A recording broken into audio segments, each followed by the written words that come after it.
الحمد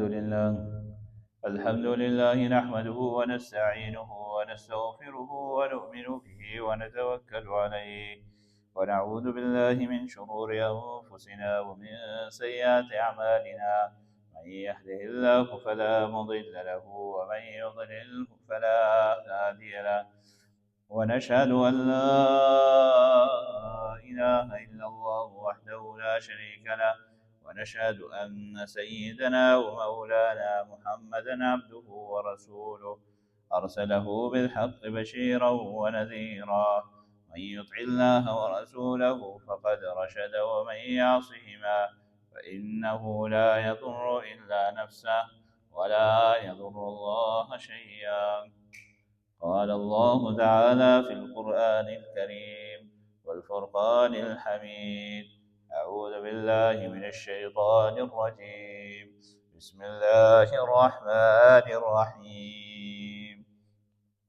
يا أيها الذين آمنوا كتب عليكم الصيام كما كتب على الذين من قبلكم لعلكم تتقون. صدق الله العلي العظيم. اللهم صل وسلم على سيدنا ومولانا محمد بعدد من قعد وقام.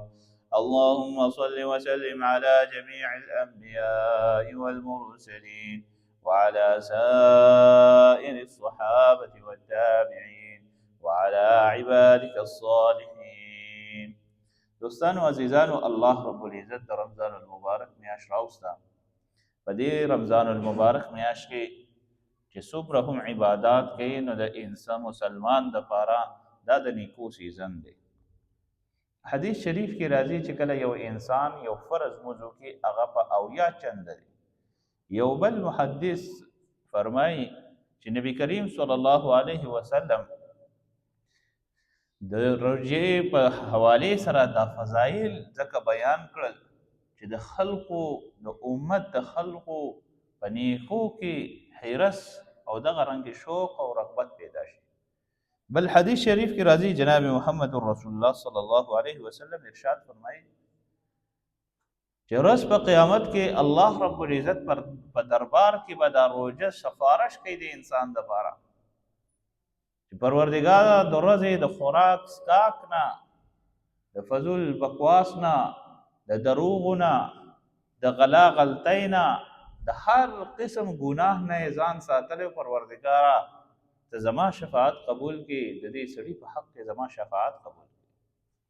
روژه به د دې سړي دپاره شفاعت کوي او الله رب العزت په دربار کې به ټول خلق موجود وي او دا روژه به د انسان په حق کې شفاعت کوي چې پروردګاره د دې سړي شفاعت وکړي، زه ته درخواست کوم.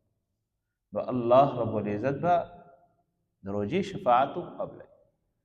بل یو روایت کې راځي چې قرآن کریم به د انسان شفاعت کوي چې پروردګاره د شپې به ولاړو په تراوو کې به تلاوت کولو، زما کلام پاک ستا پاک کلام به وي چې کم کلام تا په پیغمبر محمد رسول الله صلی الله علیه وسلم نازل کړی د هغې تلاوت به کول. دا اوږده قیامونه به کول. پروردګاره زما شفاعت قبول کړي. دغه رنګې مسند احمد کې راځي چې الله رب العزت په دربار کې به قرآن کریم ورته فرمایي که زه د کلام یم زما شفاعت قبول کړي. دومره په تاکید سره به ورته وایي. نو الله رب العزت به د قرآن کریم شفاعت هم قبلوي. نو په دې میاشت کې د الله رب العزت د انسان ته د بخښنې بهانه ګوري چې دا انسان به معمولي عمل کوي، دته به زه بخښنه کوم. ډېر خلک داسې دي چې هغوی په دې رمضان المبارک د نیکو سیزن دی، دې نه فایده اخلي. یو ورځ داسې نه وي چې د تلاوت بغیره تېره کړي، یو ورځ داسې نه وي چې د قیام اللیل نه تېره کړي، یو ورځ داسې نه وي چې د تراویح نه بغیر تېره کړي. چې انسان څومره تراویح کوي، څومره نفلونه کوي، دومره یې نیکۍ سیوا کېږي، دومره یې په عملنامه یې لیکلی کېږي. دا ټول عملونه یې په اعمال نامه کې لیکلی کېږي. دلته کې به راشي استاد جي تراویح اته دي که لس دي، اوس پکې یو اپډیټ ورژن راغلی خو بالکل انکار کوي چې اړه شته نه. ته به شابه صحیح منه هم بم قبل دا کې راشي استاد جي فرض پسې دعا شته او که نشته. ما ورته ویل زمونږ دپاره شته او ستا دپاره نشته. وی ولې؟ ما ته یاره پوره یو الله رب العزت فرمایي چې دعا او مخ العباد، دعا چې دی د عباداتو مغز دی. کله هم انسان عبادت وکړي او وروسته عبادت شو فریاد او مینت او زارې کول شته نشته پکې د کم ځای نه راغلی. خو دوستانو عزیزانو یاد ساتئ چې کله هم د ځان مستغني کو د رب العالمین نه ورې بیا به ډېرې ټکرې وخورئ. مونږ ته چې کوم کار کول پکار دی د دنیا نه چې ځان مستغني کول پکار دی، هغه استغنا مونږ رب سره کوو نعوذ بالله.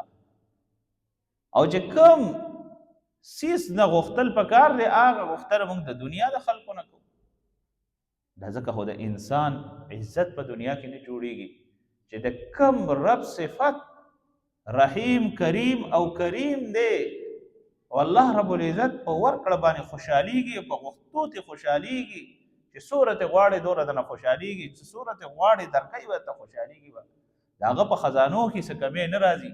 نو موږ هغه نه غواړو نه د هغې په ځای باندې خپل خپلوانو کلیوالو شاباسي ورکوو، هغوی بېځایه تعریفونه کوو، هغوی ته ووایو کوو. دا څیزونه دا په معاشره کې دا ډېر دي. اکثر خلک وایي که نه دی ورته چمچه چمچه کېږي، چمچه چمچه سي همدغه نور سي. دوستانو عزیزانو عرض مې دا کولو چې د الله رب العزت په دربار کې چې څومره هم عاجزي او انکساري کوئ نو کمه ده. د الله رب العزت په دربار کې چې څومره په تنهایي کې ناست وي د الله رب العزت یادګیرنه کوئ کمه ده. وی د ورځ په قیامت به الله رب العزت په دربار ته داسې انسان راوستی شي چې په هغه به جهنم واجب شوی. خو د ده به یو عمل داسې چې دی په تنهایۍ کې ناست وي او د رب العالمین دپاره د رب العالمین د یرې به یو دوه اوښکې بهېدلي. نو الله رب العزت به فرمایي چې په تنهایۍ کې دی داسې سترګو ته زه عذاب نشم ورکولی چې کم زما د یرې د ده نه اوښکې بهېدلې وي. دا د جهنم د تلو سترګې نه دي. نو الله رب العزت به د جهنم نه د هغې د وجې بري.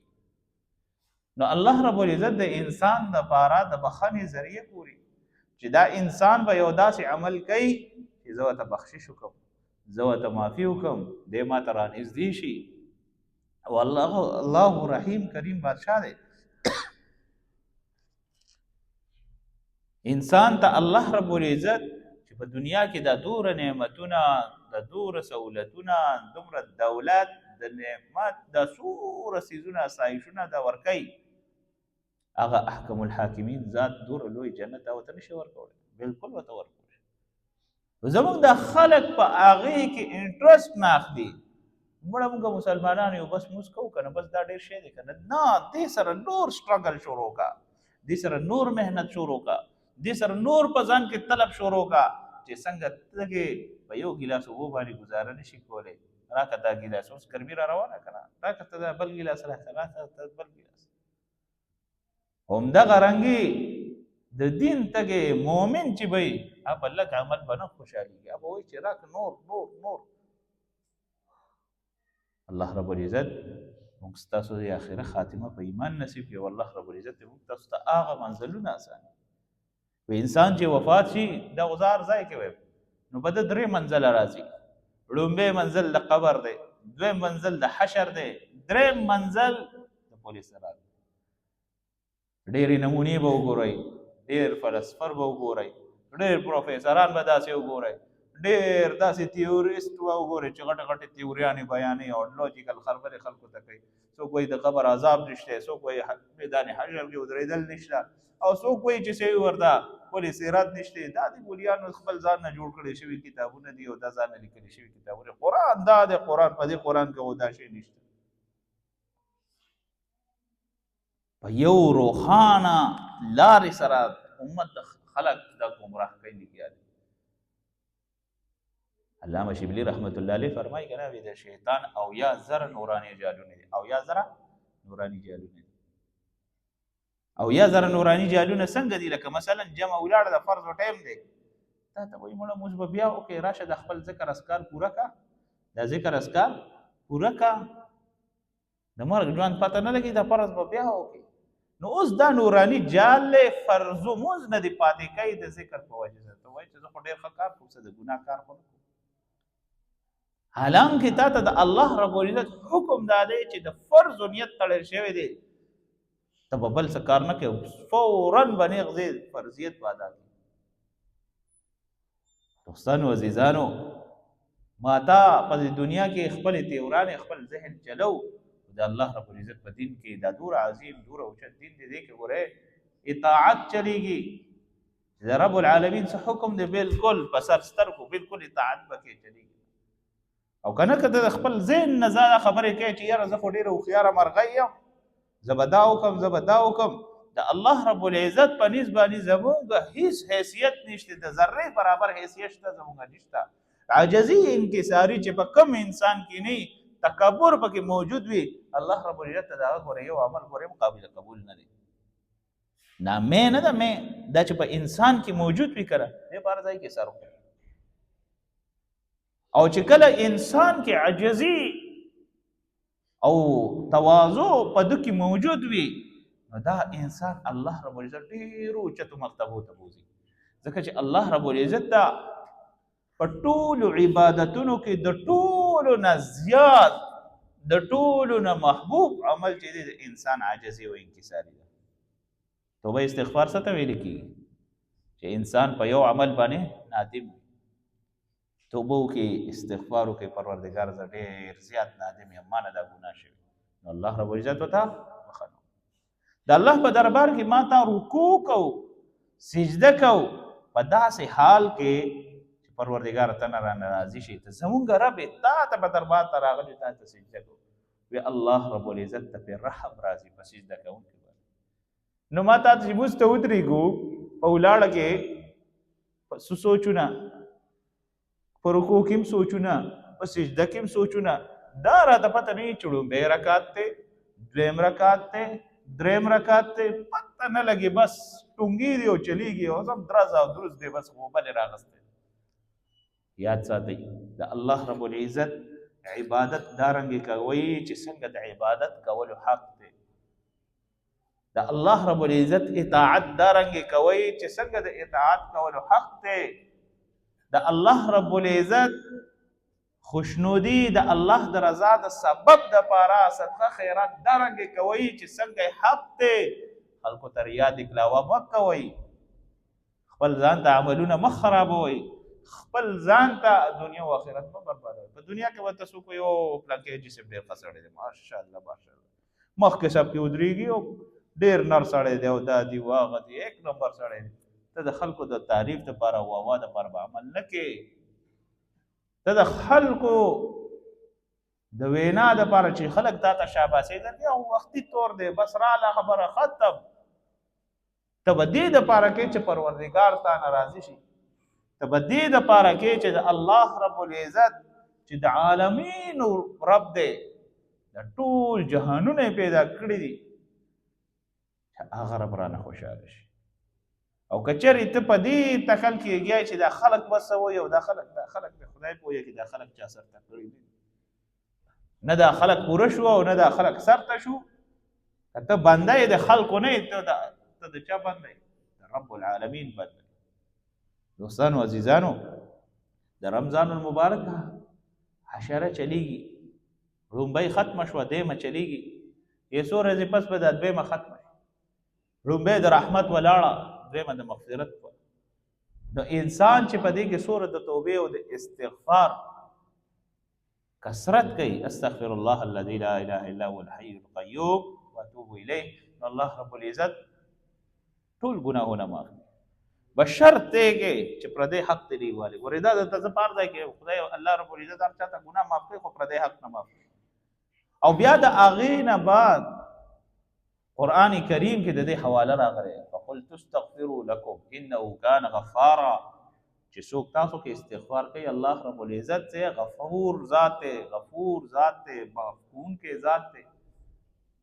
ويمددكم باموال وبنين، بیا الله رب العزت ستاسو مدد کوي باموال، په مالونو سره، او بنین په زامنو سره، اولاد سره. چا اولاد نه نن سبا خلک د پیسو دپاره، د دولت دپاره، د اولاد دپاره پریشان دي. څوک راځي اولاد نشته، څوک راځي پیسې را سره نشته. طریقه د خدای پاک په قرآن کریم کې ښودلې ده انسانانو، تاسو ولې نه زده کوئ؟ ويمددكم باموال وبنين ويجعل لكم جنات ويجعل لكم انهارا. د دنیا او د آخرت الله رب العزت کامیابی تا ته په دې دنیا کې الله رب العزت قرآن کریم کې ده. او دغه وظیفار سړی راځي استاد وظیفه راکړه چې الله رب العزت دې صحیح ورته رزق دروازې را باندې کولاو کې قرآن ته ویلي دي استغفار کثرت کوه چې اسم نظر زی استغفر الله العظیم دور استغفر الله العظیم او دام نظر زی بیا آسان استغفار استغفر الله. چې کله ماته د خپل ذکر اذکار تعداد پته وي خپل ذکر اذکار کو بیا انسان ته پته ولګي چې زما په عمل کې څومره جان دی زما په موس کې څومره جان دی زما په تلاوت کې څومره جان دی. نن زمان د ستاسو د اړونه پړسېدلي کله تلاوت ته من زړه نه کېږي موس ته من زړه نه کېږي هر شی عبادت کوو نو هغه فرضي عبادت وي. وجه دا ده موږ د ذکر نه ډېر